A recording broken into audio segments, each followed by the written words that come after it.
Hello বন্ধুরা, আরকে কিচেনে সবাইকে স্বাগত। আজকে আমি আম আর ঘরে থাকা কিছু উপকরণ দিয়ে একটা মিষ্টি বানাচ্ছি। চলুন দেখাই কিভাবে বানাচ্ছি। এখানে আমি দুটো পাকা আম নিয়েছি আর একদম মিষ্টি আম এটা। এবার এটাকে ভালো করে ছোট ছোট করে কেটে পিষে নিয়েছি। এবারে আমি এটা বোলেতে ঢেলে নিচ্ছি আমটাকে।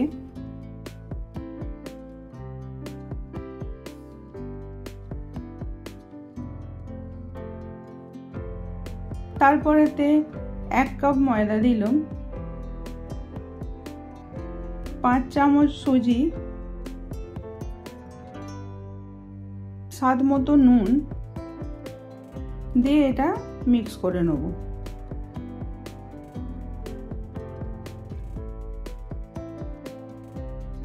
এটাকে ভালো করে মিক্স করে নিতে হবে। তারপর অল্প অল্প দুধ ঢেলে এটাকে একটা পাতলা ব্যাটার করে নেব। ব্যাটারটা পাতলা একদমই হলে হবে না, একটু টাইট রেখে দিতে হবে।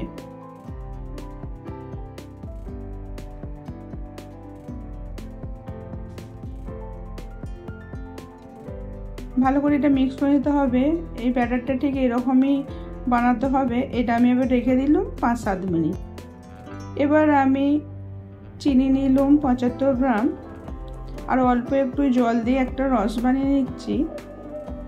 আমি দিয়ে দিচ্ছি এখানে 4-5টা এলাচ।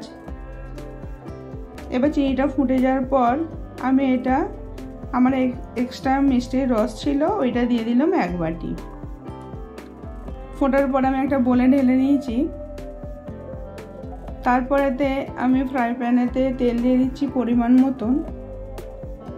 এবার হাতে করে এইভাবে আমি এক একটা করে ভেজে নেব।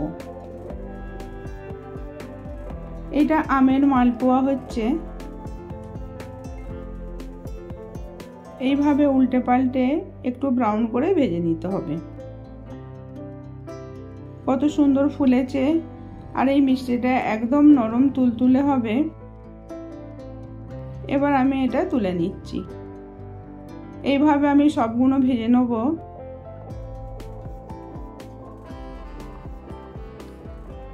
এরকম ফ্রাই প্যানেতেই ভাজার চেষ্টা করবেন, বেশ এটা ভালো গোলও হবে।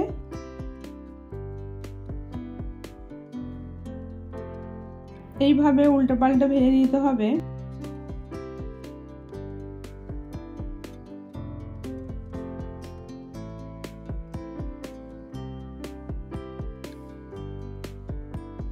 এটাকেও ভাজা হয়ে গেল। এবার আমি এটাকে তুলে নিচ্ছি।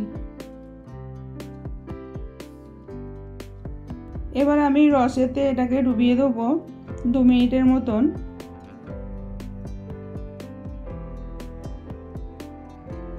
আমি একটা কেটে দেখাচ্ছি কত জুসি আর ভিতরটাও দেখুন কত সফট আর জালিদার মতনও হয়েছে। এবার একটা আমি প্লেটে নিয়ে একটু করে পেস্তা দিয়ে এটা একটু সাজিয়ে দিচ্ছি। এইভাবে বানিয়ে দেখবেন, ভালো লাগলে লাইক কমেন্ট শেয়ার করবেন। আবার অন্য কোনো রেসিপি নিয়ে আসবো।